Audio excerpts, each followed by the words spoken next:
Hey guys, it's Zach. The next policy rate announcement is scheduled for December the 7th. Is anyone else as excited as I am? At the end of this video, I'm going to share 3 little nuggets I found that help me predict the next rate hike. So stay tuned for that. But before we get into the video, did you find any good deals during Black Friday? Did you buy a bunch of stuff? I want you to know Big Daddy Tiff is not very happy with that. In fact, he's disappointed in you. All his efforts to cool down the economy and you go out and spend money. Shame. Shame. Last year, when the interest rates were low, Canadians seems like they went out and got variable rate mortgages. I have no idea why. Interest rates are at historic lows, Glenn. Okay, but it's still a lot of money. No. It's still a lot of money. No.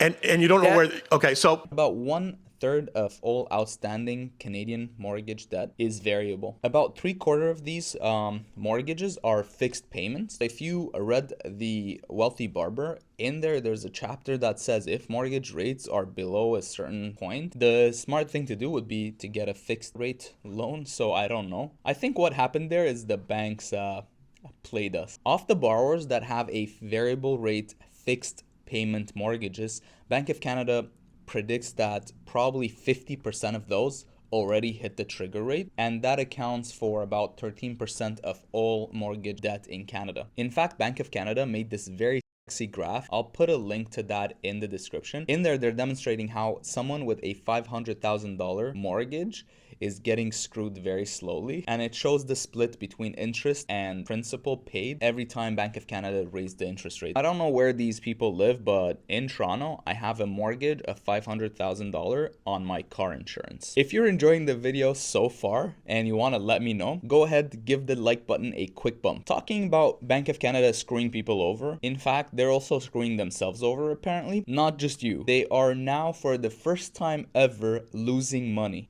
Ever. Big Daddy Tiff said after a period of above average income, our net interest income is now turning negative. So wait, they were making money? Yes, you guessed it. The central bank is a crown corporation, and when they make money, guess who gets that money? This guy. However, he won't be getting any of that sweet passive income anymore because the bank is losing money for the first time ever. Now, if I'm you, I would ask this question. If the Bank of Canada is losing money, should you be worried? Well, Tiff said you don't need to worry about it. There could be changes in policy, and we can kick the can down the road so that somebody else can deal with it later. Or if there's any problems, I'm sure, knowing Tiff, we will print more money and fix it. Talking about printing money, inflation numbers came in, and unfortunately they were not good. I think what happened is we all got excited when we saw a 50 basis point policy rate increase instead of the 75 basis point that everyone was anticipating. So we just went out, spent money on who knows what. You guys gotta stop buying eggs, gas, and cancel your Disney subscription. That's what Bank of Canada really wants you to do. CPI, which is the index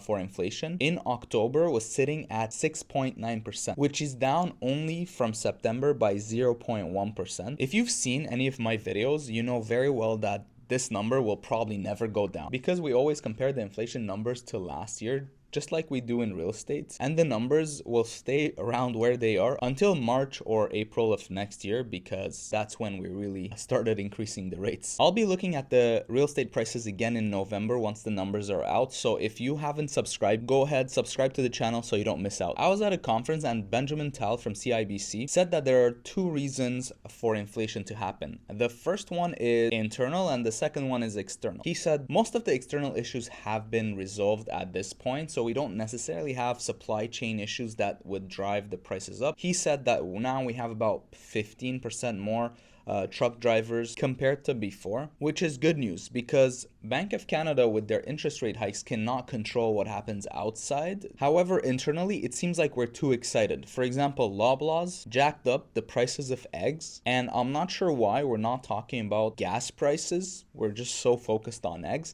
But if you ask me, I think Loblaws is also causing gas prices to go up.